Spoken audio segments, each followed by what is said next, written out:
అదృష్టం దొరికింది. ఇలా యుద్ధం జరుగుతుంటే లక్ష్మణస్వామికి జ్ఞాపకానికి వచ్చింది, తనకి నిద్రలో ఉండగా కుబేరుడు అనుగ్రహించాడు ఒకప్పుడు ఒక అస్త్రాన్ని.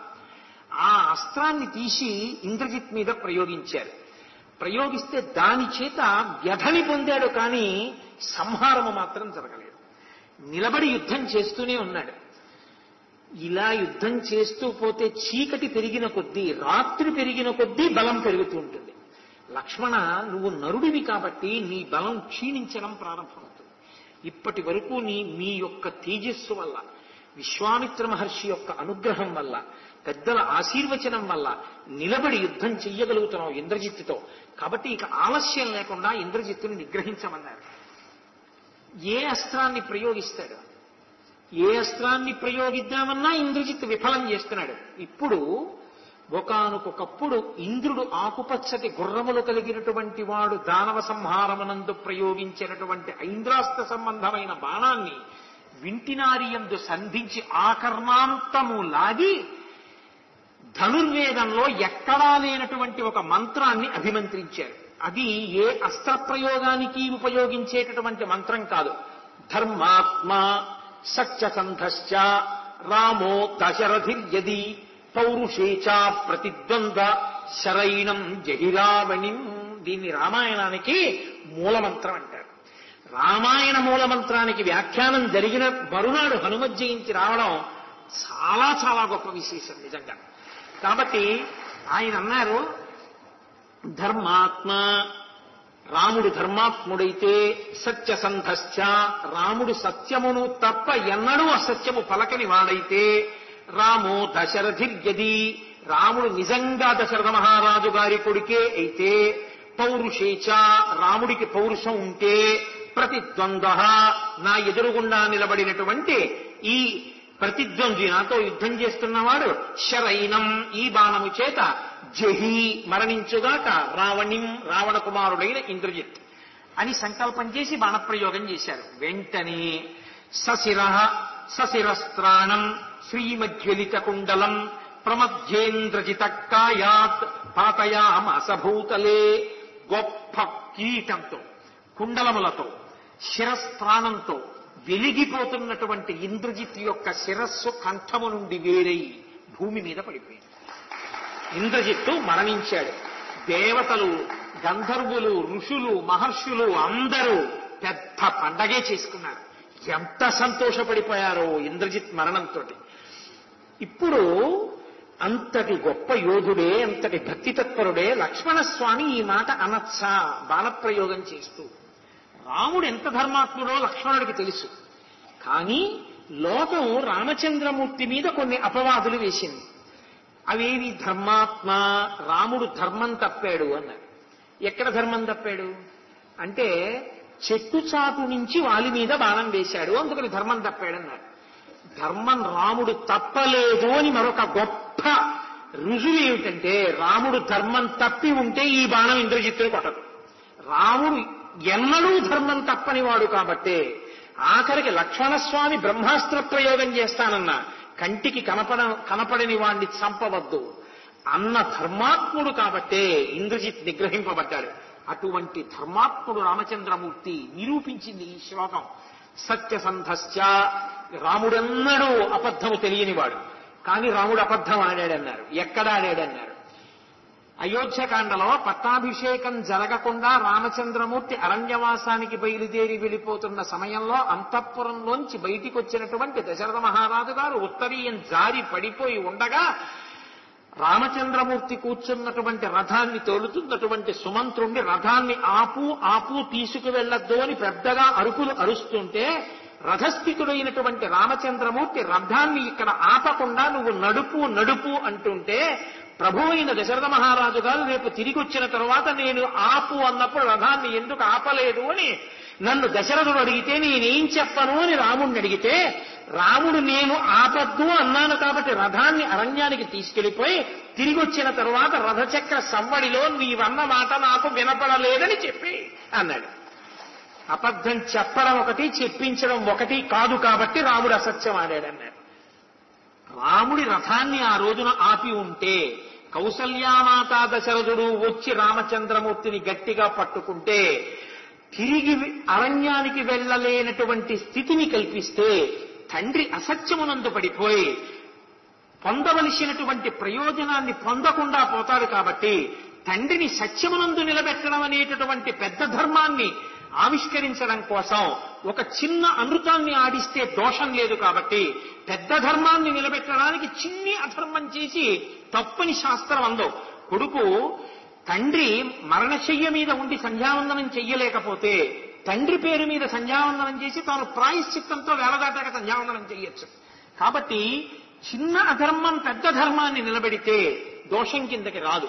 ఒక గోవు ఇలా వెళ్ళిపోతే కసాయి వాళ్ళు వచ్చి ఆవిటి వెళ్ళిందా అని అడిగితే నాకు తెలియదు అని చెప్తే అబద్ధం చెప్పినట్టు కాదు. గోప్రాణ రక్షణ చేసిన పుణ్యం అందులో పెడుతుంది. కాబట్టి రాముడు అసత్యమాడలేదు, నిరూపింపబడింది. కాబట్టి ధర్మాత్మ సత్యసంధశ్చ రామో దశరథిర్యది. రాముడు దశరథ మహారాజు గారి కొడుకు కాడు. పాయస పాత్ర వచ్చింది ఆనాడు బాలకాండలో.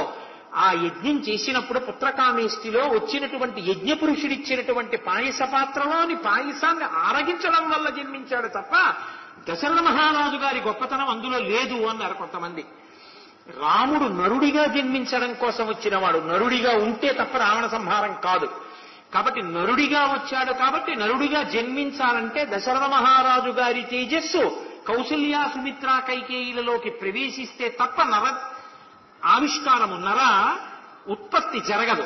కాబట్టి దశరథ మహారాజు గారి కొడుకుగానే వచ్చాడంటే పూర్ణమైనటువంటి నరుడిగానే రాముడు నడిచాడు తప్ప ఎక్కడా ఈశ్వరుడిగా రామాయణంలో రాముడు నడిచి చూపించలేదు అని నిరూపించింది. కాబట్టి ఆయన దాశరథియే, దశరథ మహారాజు గారి కొడుకే. అందుకే ఆయన్ని దాశరథి కరుణాపయోనిధి అంటే పొంగిపోతారని నిరూపించినటువంటి శ్లోకము కనుక ధర్మాత్మ సత్యసంధశ్చ రామో దశరథిర్యది పౌరుషేచ.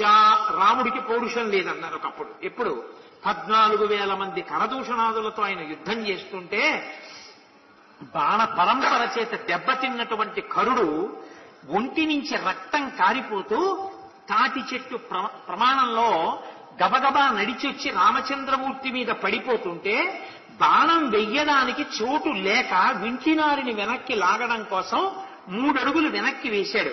యుద్ధంలో ధనస్సు పట్టుకున్నవాడు 3 అడుగులు వెనక్కి వేస్తే పౌరుషం లేనివాడి కింద లెక్క. కరుణ్ణి చంపేటప్పుడు 3 అడుగులు వెనక్కి వేశాడు కాబట్టి పౌరుషం లేదు అని కొంతమంది విమర్శ చేశారు.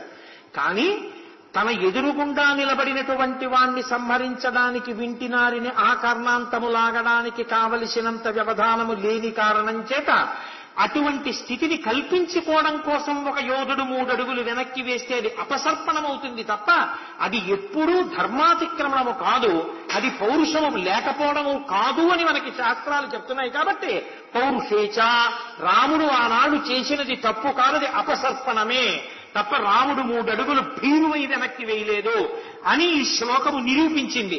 రాముని యొక్క వైభవాన్ని, రాముని యొక్క శీలాన్ని, రాముని యొక్క గుణములను నిరూపించిన శ్లోకం కనుక ఈ మాట అంటే ధనుర్వేదంలో లేని మంత్రానికి ఇంద్రజిత్ యొక్క శిరస్సు పడిపోయింది కనుక రాముడు ఎంతటి గుణవంతుడో నిరూపించినది కనుక శ్రీరామాయణానికి అంతటికీ కూడా 24,000 శ్లోకాలలో రామాయణానికి మహామూలమంత్రంగా ఈ శ్లోకాన్ని పెద్దలు స్వీకరిస్తారు. అందుకే రామాయణానికి మూలమంత్రం ఏమి అంటే ఇదే మంత్రం. ధర్మాత్మ సత్యసంధశ్చ రామో దశరథిర్యది పౌరుషేచ ప్రతిద్వంద్వ శరైనం జహిరావిణిం.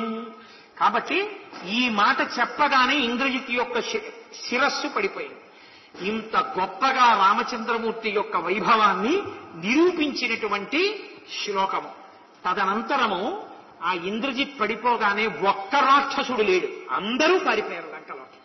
ఇప్పుడు లక్ష్మణస్వామి మెల్లమెల్లగా అడుగులు వేసుకుంటూ రామచంద్రమూర్తి దగ్గరికి వెళ్ళారు. మెల్లమెల్లగా అంటే నీరసం వల్ల అనుకోకండి, సిగ్గు పడిపోయాట.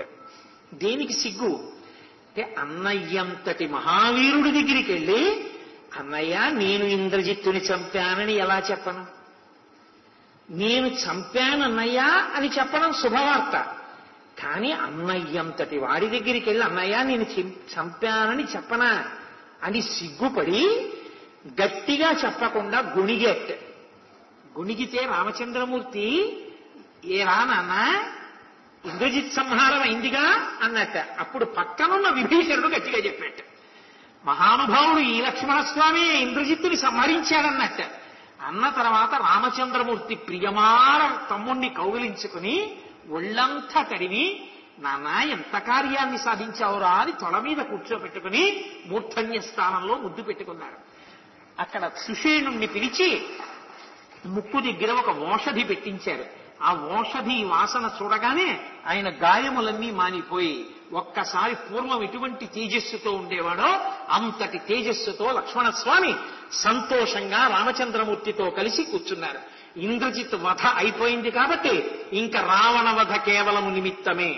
ఇక కుడిబాహు లేనివాడు రావణాసురుడు కాబట్టి ఇవాళ ఇంద్రజిత్ పడిపోయాడు, హనుమ జయంతి నాడు రావణాసురుడు పడిపోతాడు. కాబట్టి నిజంగా ఇక్కడ రామాయణం చాలా ఆశ్చర్యమే. హనుమ జయంతి నాడు రావణ వధ రావడం. కాబట్టి రేపటి రోజున రావణ వధ చేయించుగాక. If you like this video, hit the like button. For more videos, subscribe to our channel. If you have learned anything from this video, comment down below. Subscribe.